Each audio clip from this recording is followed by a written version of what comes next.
सुप्रभात बच्चों। प्यारे बच्चों, कल हमने 8वीं कक्षा के दूसरे अध्याय के 6 प्रश्न उत्तर किए थे। मुझे आशा कि आपने वो प्रश्न उत्तर अपनी नोटबुक में, फेयर नोटबुक में नोट कर लिए होंगे और उन्हें याद भी कर लिया होगा। तो प्यारे बच्चों, आज हम उससे आगे के जो प्रश्न बनते हैं वो करेंगे। इन्हें आप ध्यान से सुनेंगे और अपनी फेयर नोटबुक में नोट करेंगे और इन्हें याद भी करेंगे। तो आगे के मुख्य प्रश्न उत्तर इस प्रकार हैं।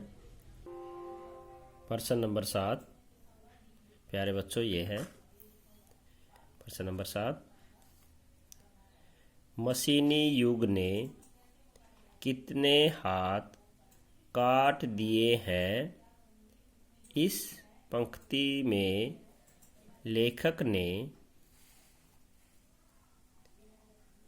किस व्यथा की ओर संकेत किया है? तो प्यारे बच्चों, इसका उत्तर बनता है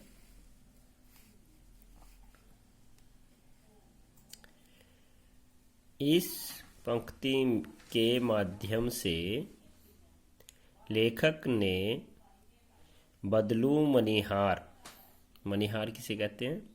जो चूड़ियाँ बनाता है। अपने लेसन में भी आया था, अपने पाठ में भी आया है। मनिहार जो पहले चूड़ियाँ बनाते थे और बेचते थे, उसे मनिहार कहते थे। इस पंक्ति के माध्यम से लेखक ने बदलू मनिहार जैसे लोगों की व्यथा की तरफ संकेत किया है, जो मशीनी युग आने से बेकार हो गए हैं। बदलू द्वारा बनाई गई लाख की चूड़ियों की कीमत कम हो गई थी। वह कांच की चूड़ियों की कीमत बढ़ गई थी। कांच की चूड़ियों की कीमत ज़्यादा हो गई थी और लाख की चूड़ियों की कीमत कम हो गई थी। प्रश्न नंबर 8 क्या बनता है बच्चों? मशीनी युग से बदलू के जीवन में क्या बदलाव आया? मशीनी युग से बदलू के जीवन में क्या बदलाव आया था? तो इसका उत्तर क्या बनेगा बच्चों? मशीनी युग से बदलू का कारोबार बंद हो गया था। मशीनी युग से बदलू का कारोबार बंद हो गया था क्योंकि अब लोग कांच की चूड़ियाँ खरीदने लग गए थे। लाख की चूड़ियाँ खरीदना बंद कर दिया था, इसलिए बदलू का कारोबार ठप हो गया था।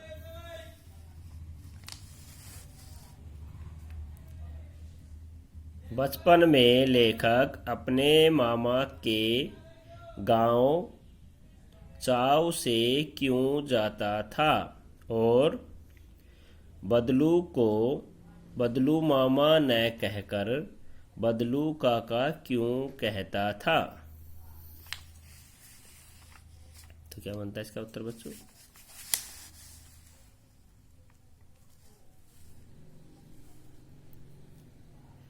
क्योंकि मामा के गांव बदलू मनिहार उसे लाख की रंग बिरंगी गोलियां दिया करता था।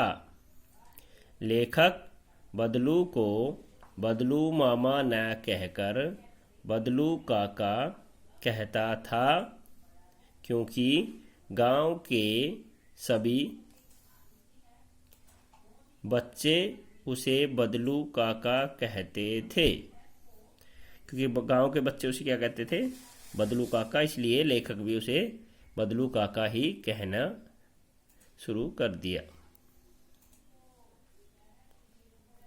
प्रश्न नंबर 10, बदलू के मन में ऐसी कौन सी व्यथा थी जो लेखक से छिपी न रह सकी? तो क्या थी? इसका उत्तर क्या बनता है बच्चों? मशीनी युग आने से बदलू का काम बंद हो गया था।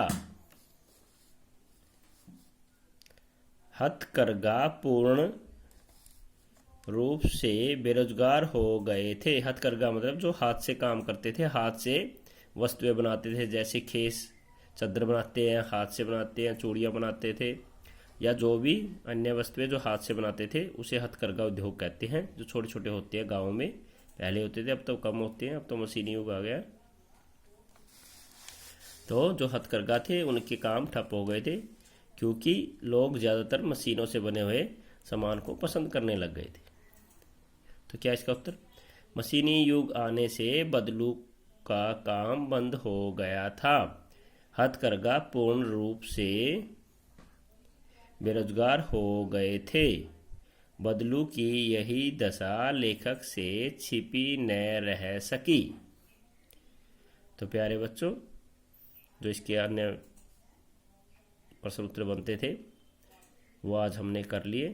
तो कृपया से आप इसे अपनी नोटबुक में नोट करेंगे और इसे याद भी करेंगे। तो प्यारे बच्चों, साथ साथ में अपनी फेयर नोटबुक भी तैयार करनी है आपने, जब आप स्कूल में आओगे जल्दी ही। तो